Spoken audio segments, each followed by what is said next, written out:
At the tip of South Jersey, just a ferry ride away from Delaware, exists one of my favorite summer vacation spots, Cape May, New Jersey. This charming town, filled with Victorian homes and hotels, great restaurants and shops, and a wonderfully quiet beach, has something for everyone. I like to stay at the Maycaper and have been coming here for years. There are loads of beautiful places throughout the town of Cape May where many people come. My frustration with beach towns is that while there are loads of restaurants and fast food places, most people come to the beach and live on junk food, from pizza to cotton candy to popcorn and sodas. Yes, it's fun. But is this the way that I need to eat to nourish myself, to be at my best and healthiest? Whether watching the waves or actually riding them, whether riding bikes, surfboards, or just walking, there is always something to do, night and day. And there's fudge. My question is, how do the people fit in the little skinny suits that they sell?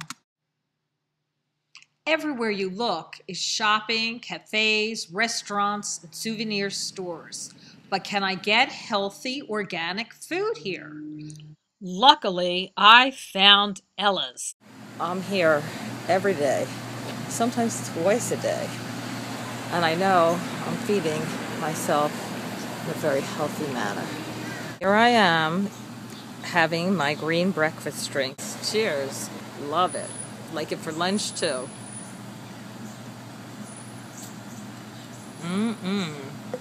Healthy and delicious. It's kale, banana, apple, and organic milk. For both health and aesthetic reasons, this year I chose to nourish myself with fruits, vegetables, and whole grains.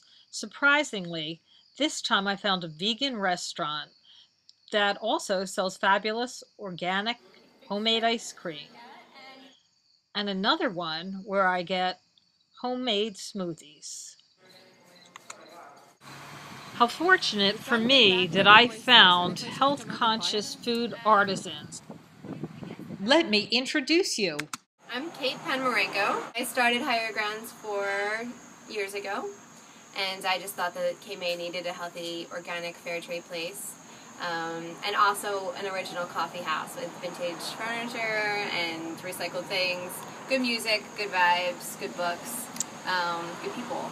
We became vegetarian and vegan after the first year, completely vegetarian and vegan, and now we offer lots of gluten-free things. Everything's homemade from scratch. It's a really small, tight-knit staff that is friendly and everyone gets to know everyone. Down and moved into the county about 6 years ago, and I thought this needed a coffee shop in the county. I couldn't find one that was old school and also organic, with like real good stuff. You know, I'd find a funky coffee shop, but it would have terrible coffee or food. So I passed this garden place, and it's an old house. It was built in the 20s, and I just thought that that was exactly what I wanted a coffee shop to be. And so that's when I knew that I had to jump in and take on the responsibility to open up the shop. I worked in a coffee shop, so that was really where the training came from, I think, for a coffee shop. I learned how to make quiche there. I learned, you know, the ins and outs of coffee shop culture, I guess. Things. Never thought I'd actually own a coffee shop. It was just a pipe dream like anybody else. Again, this place kind of showed up. It was available. It was beautiful. And I built it from the ground up. I put the kitchen in, and I did whatever needed to be done to get it rolling. I actually drew the blueprints myself and did all the research of what I could do and how I could do it, of course on a budget. I was 24 when I opened, so I kind of just went on the dream.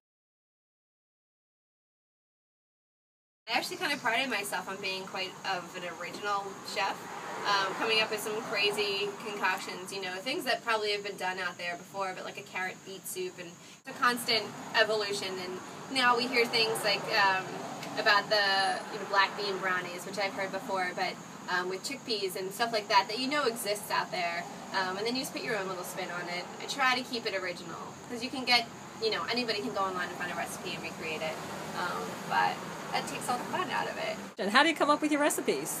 A divine intervention.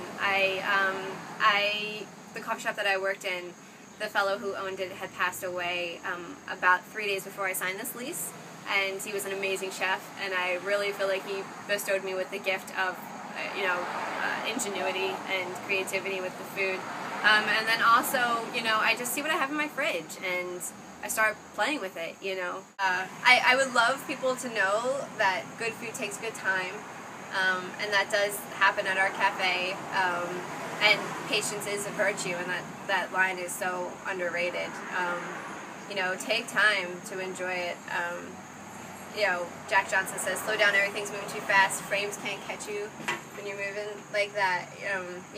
Just slow down and take snapshots of life, and don't just be on the move, because it'll just pass you by, or you'll pass by it. And I think that's kind of our MO here. It's, you're on higher grounds, just be there for a little while, enjoy it. Enjoy the good times, and revel in them. I'm Gabby. Hi. I'm vegetarian. Here there weren't many healthy vegetarian options in Cape May. This was literally the only one. So I kind of found my way here, and I love it here. Katie's so loving, and she puts love in everything that she makes. You are what you eat, and food is your best medicine. To make an effort about our food and our products, and just realize, how far down the line that actually affects everything. It's all connected. I just think, just for the future of our children, for the future of ourselves, just to keep things clean and green. Go back to the basics. Just go back to clean food, simple food. It doesn't have to be fancy to be delicious. And of course nutritious. I fasted for a couple weeks, and when I came back, I actually didn't plan on being vegan. I just came back into it not wanting dairy, fats, grease, stuff, I just wanted raw greens, beans, and grains, basically. So I'm a huge advocate for raw, again, you are what you eat. If you eat living food, you'll be alive. If you eat something that's deep fried, you're going to be deep fried. And looking at the Good Earth Eatery, where they sell the organic homemade Bliss ice cream. I have the best job ever. Okay, well, I work at Bliss Organic Ice Cream. We're located on 600 Park Boulevard, and I scoop ice cream all day, and it's the most amazing. It's all organic, and here's a picture. Yeah, and everyone's always welcome to sample a flavor. And Ice Cream and Good Earth, they share the space, and so they have their own little restaurant back there. My name is Hillary, and my husband back there is Contrano. We're the owners of Good Earth Organic Eatery on 600 Park Boulevard in West Cape May. We just opened this June of 2012, and my husband is Italian. We just moved here from Italy in March. We came to Cape May because my mother retired here about 7 or 8 years ago, and so for us it was a moving. This is our Senderio. We chose Cape May so that we could get closer to Nonna. Here's my meal. It was nutritious and delicious. I recommend it highly. I went to college in the U.S. in English literature and studio art. But I have a large passion for organic agriculture. I've worked on organic farms. That follows in with the whole, pure good food, and offering that to people that either are into it for passion or also into it maybe for health reasons. There's always food, and fun food, at the place where I stay with my friends. But this year, I've made a very conscious decision to eat differently. We look forward to offering yet another healthier option to the Cape May community. How was your meal? Fresh, delicious, I highly recommend it. So I'm looking forward to another summer in Cape May.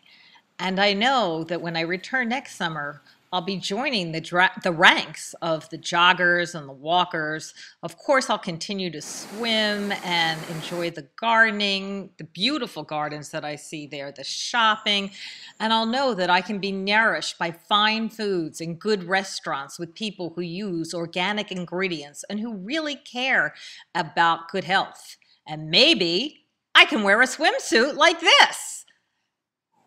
I'll keep dreaming. Fairy like that.